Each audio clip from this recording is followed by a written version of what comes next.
6월은 산천초목이 푸르른 실록의 계절입니다. 이 계절은 어김없이 찾아옵니다. 1950년 우리 한국에도 이 6월에 실록이 우거졌었습니다. 그런데 전쟁이 났습니다. 그래서 산천초목이 불에 타고 거슬르고 그리고 건물이 파괴되고 수많은 사람들이 죽었습니다. 우리 한국인뿐만이 아니라 외국에서까지 유엔군으로 참전을 해서 수많은 사람들이 죽었습니다. 우리 한국의 6월은 이러한 아픈 상처가 있는 6월입니다. 그러나 그런 와중에서도 6월은 실록으로 가득 차 있었습니다. 그러나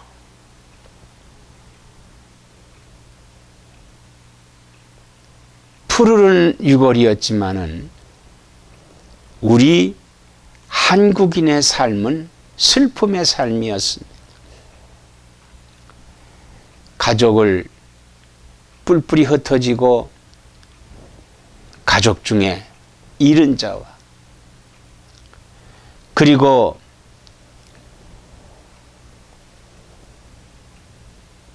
살던 집이 불타고 무너지고 폭격당하고 이루 말할 수 없는 비참한 그런 가운데 있었습니다.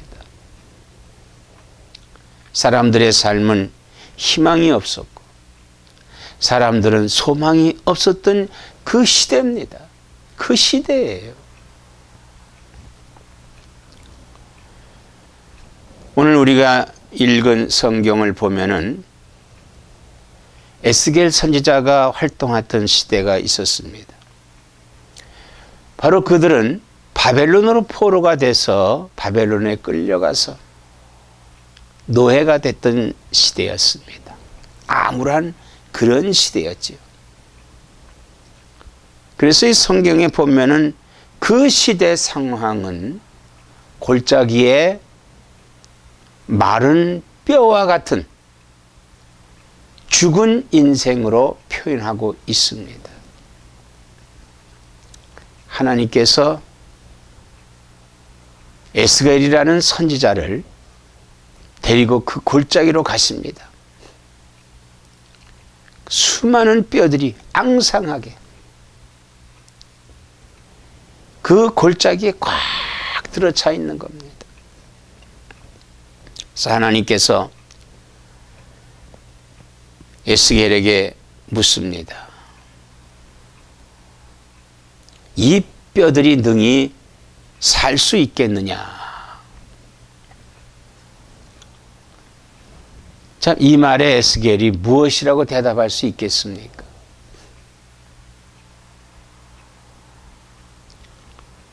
에스겔은 이렇게 대답했어요. 하나님이 아시는 일입니다. 그렇습니다. 우리 인생은요, 한치 앞도 내다볼 수 없는 것이 우리의 인생입니다. 그러나 하나님은 인류를 주관하시고 인류 역사를 주관하시는 하나님이십니다. 즉 우주를 섭리하시는 하나님이시죠. 근데 우리는요, 많이 안다고 해요. 많이 안다고 합니다. 미래도 내다봅니다. 그리고 포부를 말합니다. 미래에 대한 계획이 엄청나게 큽니다. 그런데요, 이것을 이루시는 분은 하나님이시라는 것은 잘 모르고 있어요. 성경이 이렇게 말합니다. 사람이 많은 것을 계획할지라도 이 일을 이루시는 분은 여호와시니라 그랬습니다. 왜 하나님께서 이루실까요? 그것은 하나님이 이 세상을 창조하시고 이 세상을 섭리하시기 때문에 하나님께서 하신다는 거예요. 하나님께서 하신다는 거예요. 그런데 이거를 부인합니다. 그래서 자기의 계획대로, 자기의 뜻대로, 자기의 생각대로 사는 삶이 오늘 우리 인생의 삶이에요. 이스라엘의 유다 백성이 누굽니까? 그들은요, 떳떳하게 하나님의 선민의 백성이라고 말합니다. 하나님의 선민의 백성이라면은 하나님 말씀대로 살아야 될 거 아니겠습니까? 하나님이 말씀하신 대로 순종하고 그 명령에 따르고 하나님 뜻대로 살아야 되는데도 불구하고 그들은 하나님의 뜻대로 살지 않았습니다. 그러면서 그들은 하나님의 뜻대로 살았다고 그렇게 생각을 했어요. 심지어는요, 자부하기까지 했습니다. 인간은 스스로 그 자신이 부패한 것을 모릅니다. 인간은요, 자기 자신이 잘못한 것을 모르는 것이 인간이에요. 왜 그럴까요? 인간은 죄인이기 때문에 그렇습니다. 즉, 죄인이 됐다고 하는 것은 마귀의 종이 됐기 때문에 자기가 잘못하는 것을 모른다 이 말이에요. 잘못하는 걸 모르는 거예요. 그러면 내가 잘못한 것을 지적해 준다거나 혹은 코치해 주면은 그걸 거부합니다. 오히려 거기에 반감을 갖습니다. 여러분, 우리가 굉장히 즐겨하는 스포츠 경기가 있지요.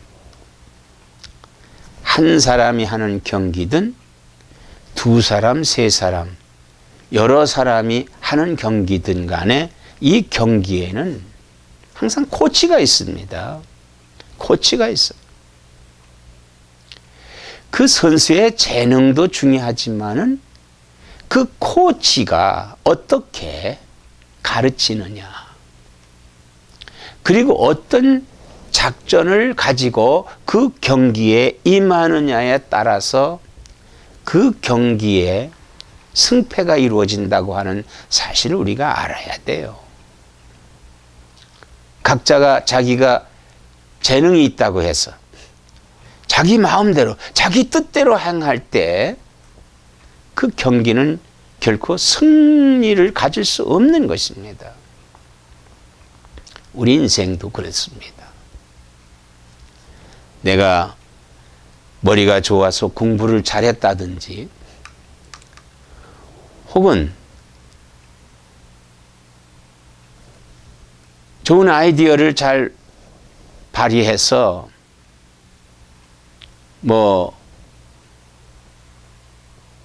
아주 훌륭한 그러한 물건을 만들어낸다 할지라도 그것이 바르지 않다면은 실패하는 거예요. 즉 패배하는 것이라는 것입니다.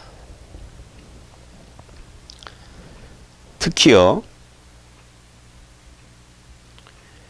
우리 한국이 정치적인 상황 속에서 너무 이게 부족한 것 같아요.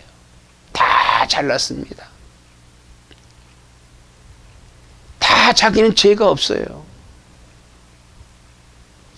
그런데 조사해보고 다 죄가 있는 거예요. 그러면은 또 그렇다면은 왜 그럴까요? 왜 그럴까요? 우리 인간은 완전하지 못하기 때문에 그렇습니다. 그래서 인생은요, 뭐와 같으냐 하면은요, 마른 뼈와 같은 거예요. 즉, 인간이, 사람이요, 떡으로만 사는 것이 사람이 아닙니다. 사람은 떡으로만 사는 것이 아니라 하나님의 말씀으로 사는 것이라고 예수님께서 우리에게 말씀해 주셨습니다. 그런데 어떤 사람은 하나님의 말씀으로 사는 사람이 있는가 하면은 어떤 사람들은 하나님의 말씀을 제쳐놓고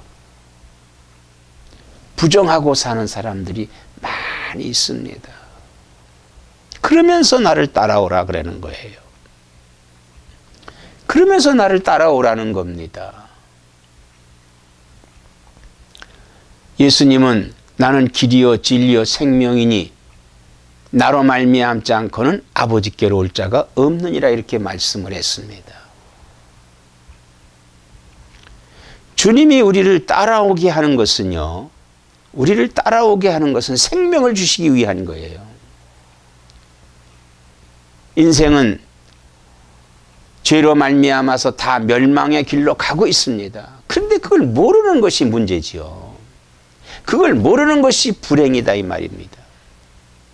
그런데 성경은 그걸 가르쳐주고 있지 않습니까? 즉 누가 가르쳐줘요? 하나님께서 우리에게 가르쳐주고 있는 거예요. 에스겔 골짜기, 즉 에스겔을 골짜기로 가서 그곳에 많은 마른 뼈들이 뒹굴어 있는 모습을 보여줍니다. 자, 그 모습이 어떤 모습이냐? 에스겔서 37장 10절에 이렇게 말씀했어요. 11절입니다. 또 내게 이르시되 인자야 이 뼈들은 이스라엘 온 족속이라. 그들이 이르기를 우리의 뼈들이 말랐고 우리의 소망이 없어졌으니 우리는 다 멸절되었다 하느니라. 그렇습니다. 그 당시에 바벨론의 포로가 됐던 그들은요, 그래도 신라 같은 희망은 있었어요. 이제 얼마 있지 않으면 고향으로 돌아갈 것이다 하고 생각을 했습니다. 그런데 들려온 소식은 뭐냐? 예루살렘이 함락이 됐다는 거예요. 그리고 그 예루살렘의 성전이 파괴됐다는 것입니다. 자, 이제 그들에게는 소망이 사라졌어요. 돌아가도 예루살렘은 함락이 됐습니다. 그리고 그들이 하나님 앞에 드릴 제사를 드릴 수 있는 성전은 없어졌습니다. 이제 그들에게는요, 소망이 완전히 끊어진 거예요. 자, 소망이 끊어진 그들은 이제 포기하는 겁니다. 포기한 거예요. 포기한 상태가 에스겔이 본 그들의 모습이, 뼈들의 모습이다 이 말인 것입니다. 사람이요, 영적으로 메말라지면 마른 뼈와 같이 되는 것입니다. 성전은 파괴되고 예루살렘이 함락됐기 때문에 그들은 이제 영적으로 완전히 죽었습니다. 죽은 거예요.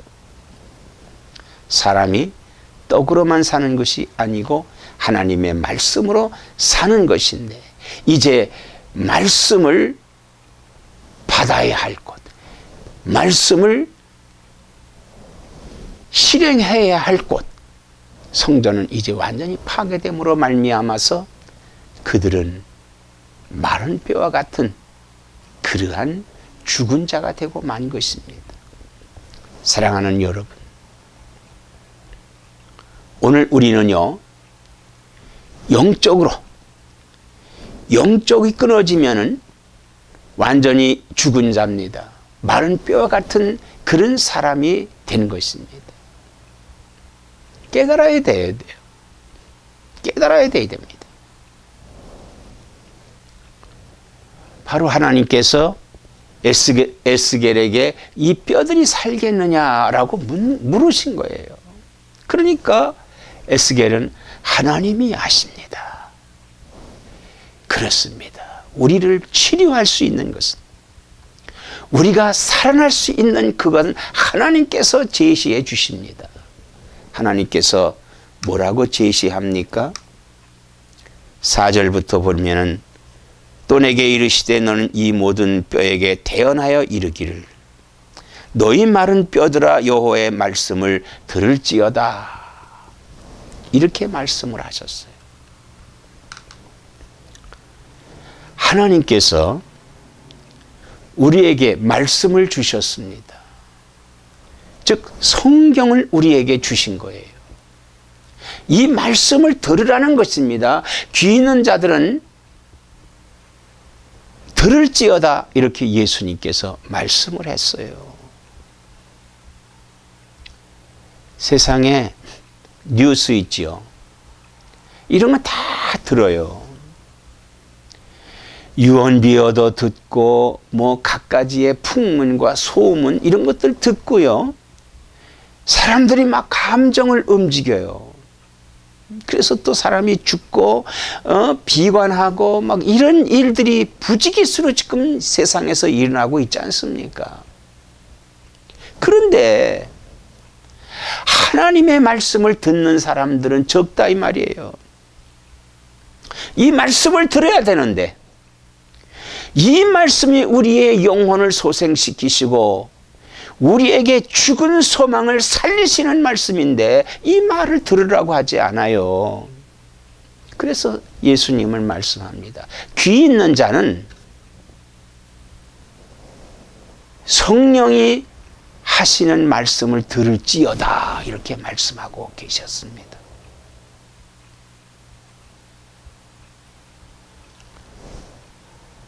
하나님께서 에스겔에게 이 뼈들에게 하나님의 말씀을 대언하라 하신 것입니다.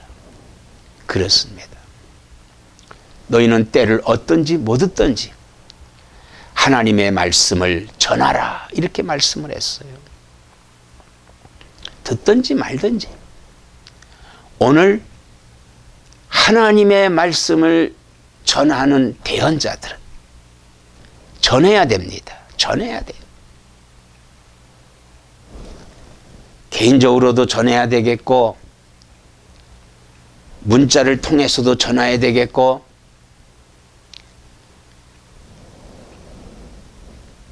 하여튼 어떠한 방법을 통해서도 이 말씀을 전해야 됩니다. 전해야 돼요. 그래서 오늘날도 각 교회 그리고 각 전도자들이 이 말씀을 증거하고 있는 것입니다. 이 전하는 말씀을 들어야 되는 거예요. 들어야 되는 거예요. 그런데 에스겔이 그 골짜기에 대고 하나님의 말씀을 대언했을 때 역사가 나타납니다. 역사가 나타나요. 왜? 하나님께서 그렇게 말씀했어요. 이 말을 전해라. 그러면 너희가 내가 하나님인 줄 알리라 그랬어요. 이 말씀을 왜 전해야 되느냐? 하나님을 알리는 것이에요. 그리고 들은 자들은 그 하나님인 것을 깨닫게 된다 이 말씀인 것입니다. 말씀을 부지런히 증거해야만 되는 겁니다.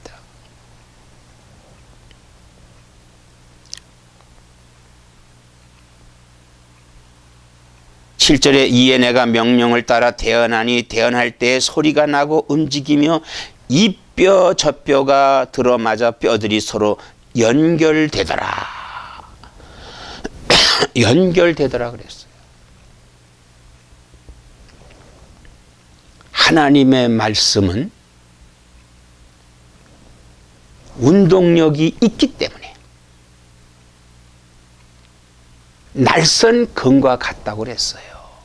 말씀이 증거될 때 완악한 마음이 녹여집니다. 죄가 무릎을 꿇게 됩니다. 말씀이 증거될 때 하나님이 살아 역사하심을 나타납니다. 하나님이 계신 것을 알게 됩니다. 하나님을 만나게 되는 것입니다. 말씀이 증거될 때.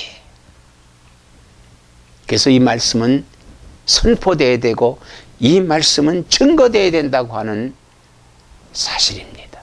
오늘 말씀을 받은 성도 여러분, 내게 간직한 것이 아니라 마른 뼈들을 향해서 증거해야만 됩니다. 증거해야만 됩니다.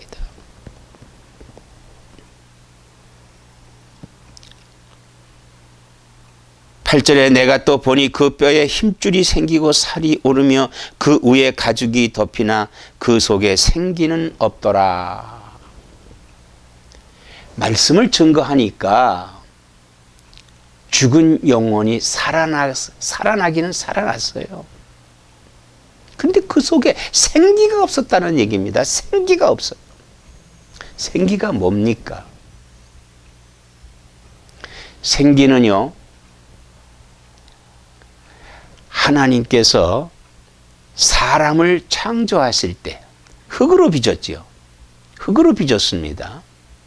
그리고 그 코에 생기를 불어넣으니 생명이 됐다 그랬어요. 살아있는 사람이 됐다는 거예요. 오늘 우리 주변에 길거리에 보면 많은 사람들이 막 다녀요. 자동차 타고 다니는 사람 혹은 걸어 다니는 사람, 수많은 사람이 있습니다.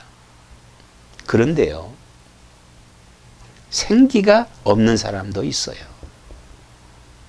즉 생기라고 하는 것은, 이 생기는 뭐냐면 하나님의 영입니다. 하나님의 영을 받아야 돼요.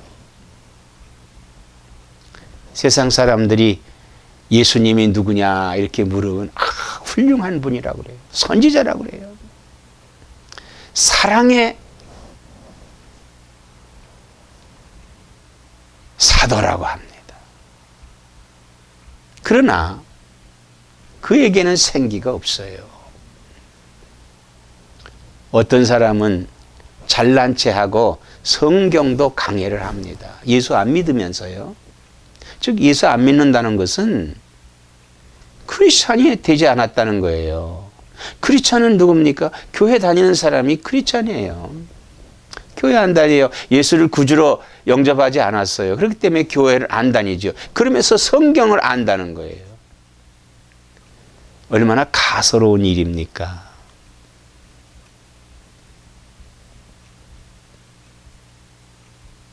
자기 것이나 열심히 하지 왜 성경을 들먹이냐 이 말이에요.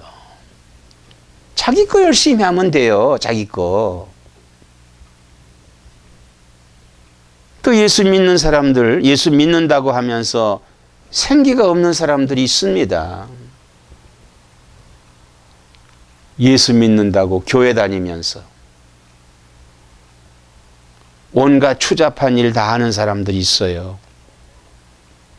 생기가 없기 때문에 그렇습니다. 그래서 뭐라 그래요? 에스겔 선지자에게 9절에 또 내게 이르시되 인자야 너는 생기를 향하여 대언하라. 생기에게 대언하여 이르기를 주 여호와께서 이같이 말씀하시기를 생기야 사방에서부터 와서 이 죽음을 당한 자에게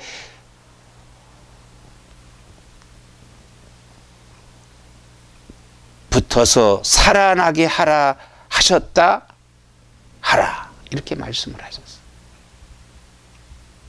그래서 에스겔이 어떻게 했어요?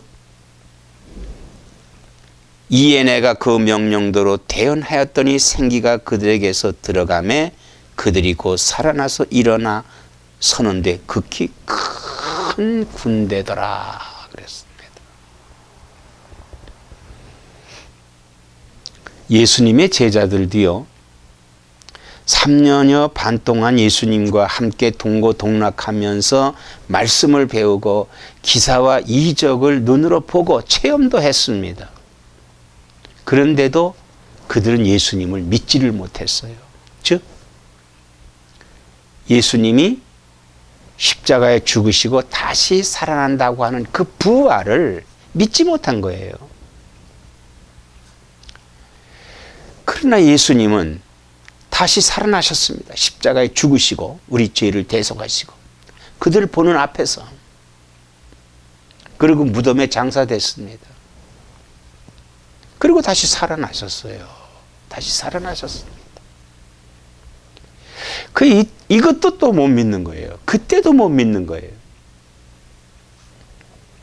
그때 예수님께서 너희는 예루살렘을 떠나지 말고 아버지께서 약속하신 것을 기다리라.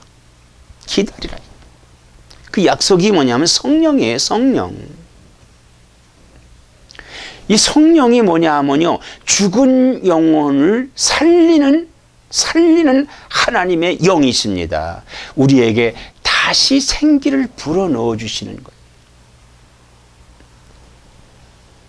제자들은 예수님께서 구름을 타고 승천하시고 어안이 벙벙해 그것을 보고 있는 제자들에게 천사가 이릅니다. 뭘 그렇게 보고 있느냐?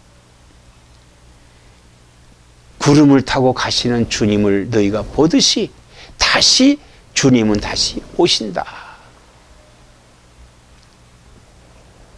이 말씀을 받은 제자들은요, 예루살렘을 떠나지 아니하고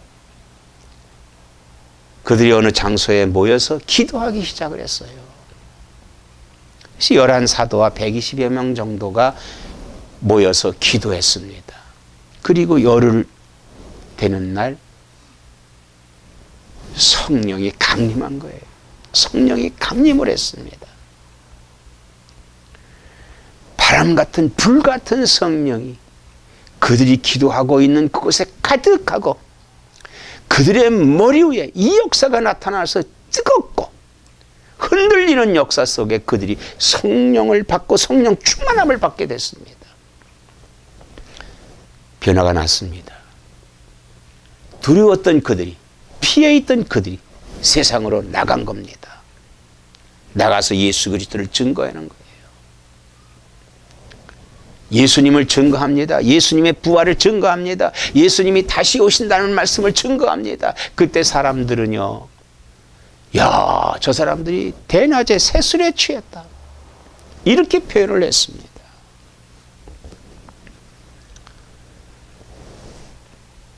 말씀을 증거할 때 예루살렘 안에 있던 마른 뼈들이 붙어 일어납니다. 3,000명, 5,000명, 수많은 사람들이 베드로가 전하는 말씀을 듣고 다시 살아난 거예요. 다시 살아나기 시작합니다. 말씀을 들을 때, 말씀이 전해질 때 죽은 영혼이 삽니다.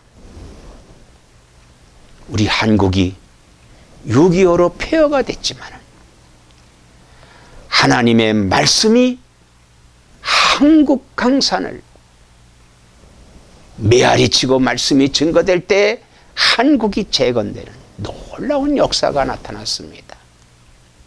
그런데 지금은 어떻습니까? 그들이 다시 살아났지만 그들에게 생기가 없어요. 생기를 대언해야 됩니다. 성령의 충만을 받게 해야 됩니다. 사랑하는 성도 여러분, 성령 충만함을 받으시기 바랍니다. 우리 한국의 크리스찬들이요, 성령의 충만함을 받으시기 바랍니다. 그래서 죽어가는 영혼을 살리는 놀라운 역사, 한국을 다시 한번 세계에 말씀을 증거하는 선교사의 나라가 될 수 있는 이 놀라운 역사를 이루시기를 나와 여러분에게 하나님의 말씀을 대언하는, 그래서 죽은 영혼을 살리는 놀라운 능력을 행하시기를 축원합니다.